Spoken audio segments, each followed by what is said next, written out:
Hello, I greet you from Seoul, Korea. I'm sorry that I can't be with you in person, but I am delighted to take part in this Taekwondo conference. Is Taekwondo a traditional martial art or a modern martial art? Apart from traditional martial art versus modern martial art, there are various other ways to categorize martial arts.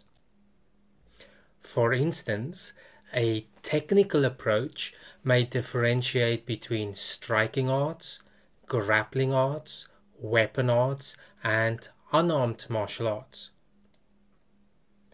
A teleological approach might categorize martial arts as military combat systems, civilian self-defense systems, combat sports, choreographed performances, health and fitness systems, and even body-mind systems aimed at character or spiritual development. One can also categorize martial arts geographically, for instance, East Asian, Southeast Asian, European, South American martial arts, etc., etc. Then there is a historic typology that might distinguish between, for instance, pre-20th century martial arts and contemporary martial arts.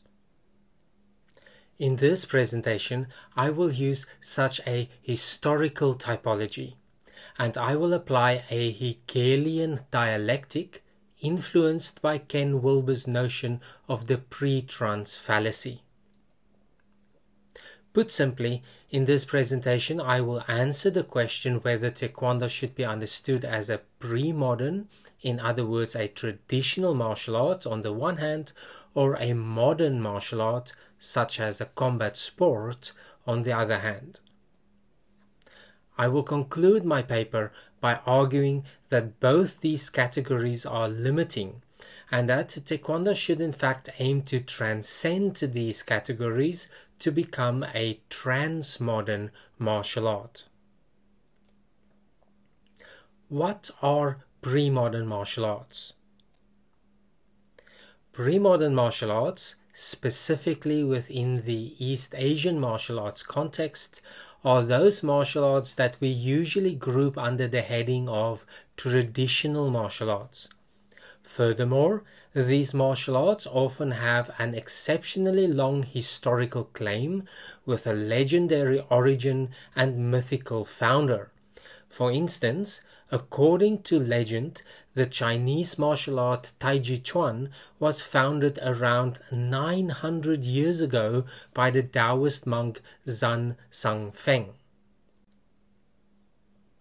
In pre-modern martial arts, the instructor's authority is based on an unbroken lineage, and their knowledge is supposed to be the accumulated wisdom passed down from one generation to the next, from master to disciple.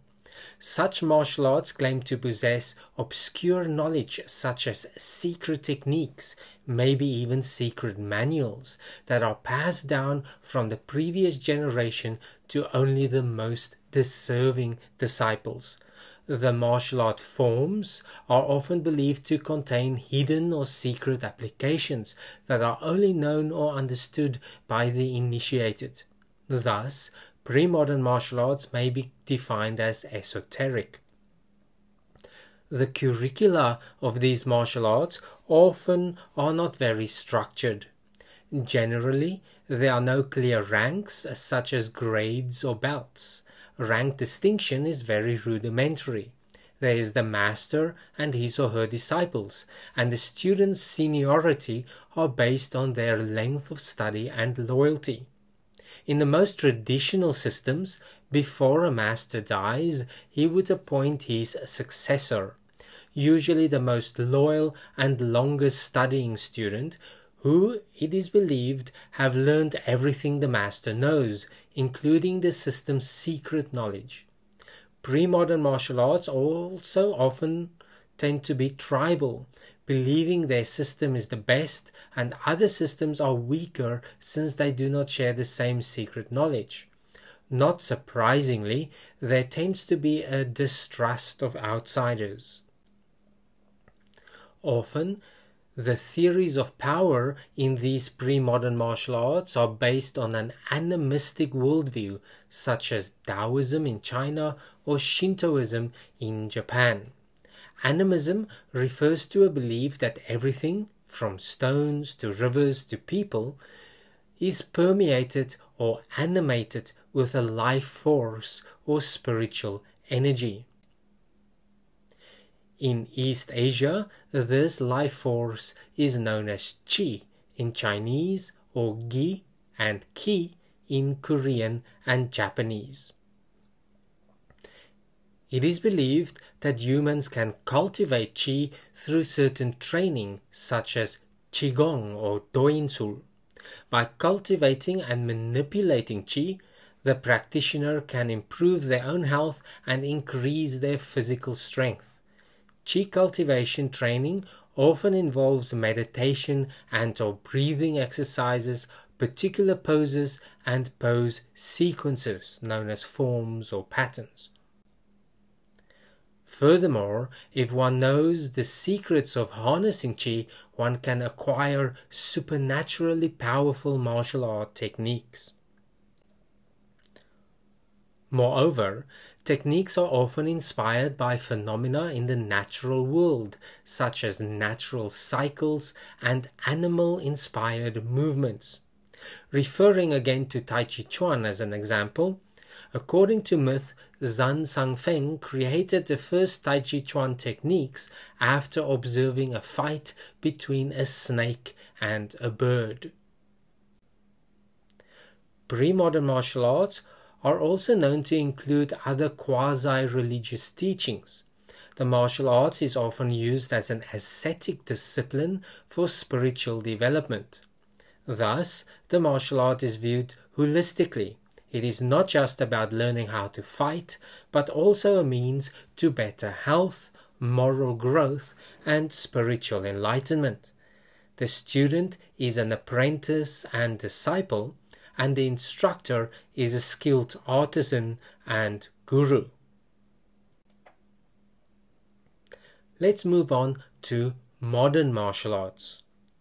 The degree to which the label modern applies to different martial arts differs, since many modern martial arts also include some pre-modern elements, because lots of modern martial arts developed out of pre-modern systems.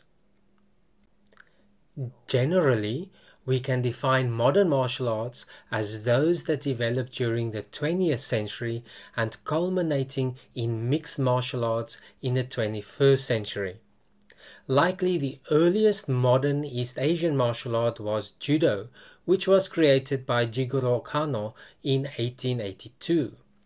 Kano had a Western education, and it is believed that this greatly influenced his systematizing of Judo's pedagogy. He was the first to introduce a belt ranking system in the martial arts, something that was copied by numerous other systems since then. As mentioned earlier, the authority of instructors in pre-modern martial arts were based on their lineage. However, modern martial arts instructors get their authority from governing bodies such as sports organizations that certify their ranks or coaching credentials. Techniques are generally explained not through lineage, poetic metaphors, or esoteric notions of energy, but rather through Newtonian physics and biomechanics. And research in physical education and sports science are used to enhance the athlete's performance. Rather than a holistic approach, modern martial arts are often streamlined to a singular focus, such as combatives like in military hand-to-hand combat, or sport in, for example, Judo and WT Taekwondo. Probably the pinnacle of modern martial arts is mixed martial arts. MMA has nearly completely thrown off its obligation to lineage and tradition.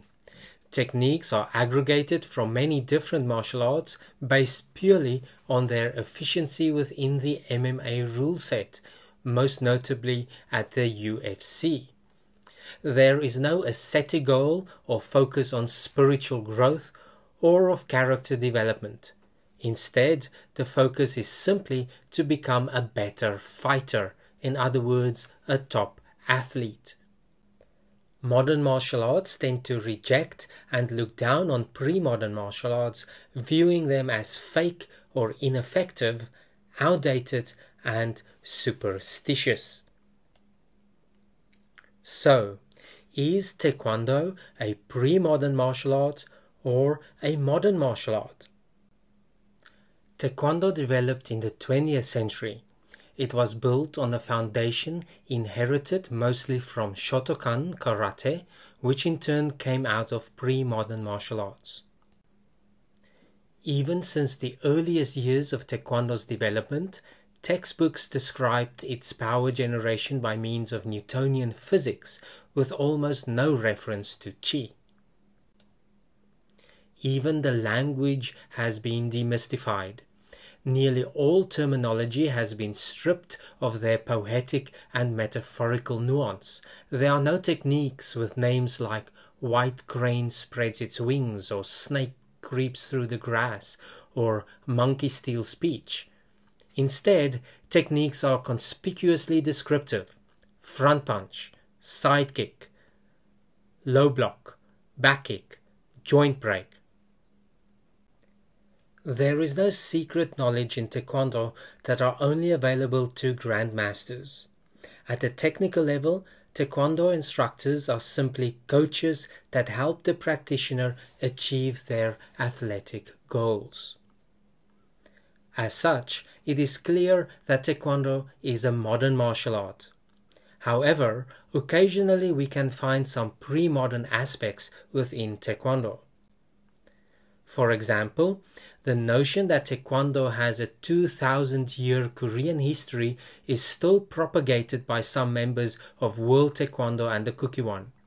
Even though this 2,000-year history narrative has been thoroughly debunked, there are still people who cling to this notion because such a long lineage claim provides a sense of legitimacy.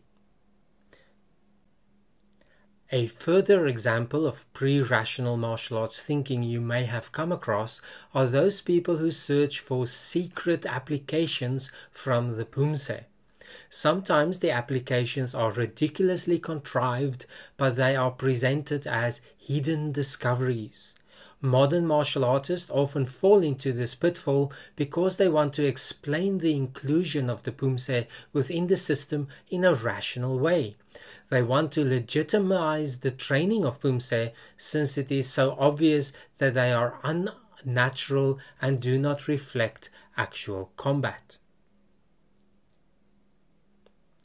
It is my opinion that Taekwondo ought to transcend both pre-modern and modern martial art categories because both categories contain undesirable elements. I already gave several examples of the unscientific and possibly even superstitious aspects of pre-modern martial arts. But modern martial arts, in the form of combat sports, also have some problematic aspects. For instance, within a sport focus, there is a commodification of both coach and athlete. Coaches that don't produce adequate results are simply replaced. Similarly, athletes have a shelf life due to age-related physical decline. Once an athlete does not have a competitive edge against younger competitors, their athletic career ends, and often so does their martial art practice, frequently while being plagued for the remainder of their lives with aches and pains due to sport-related injuries.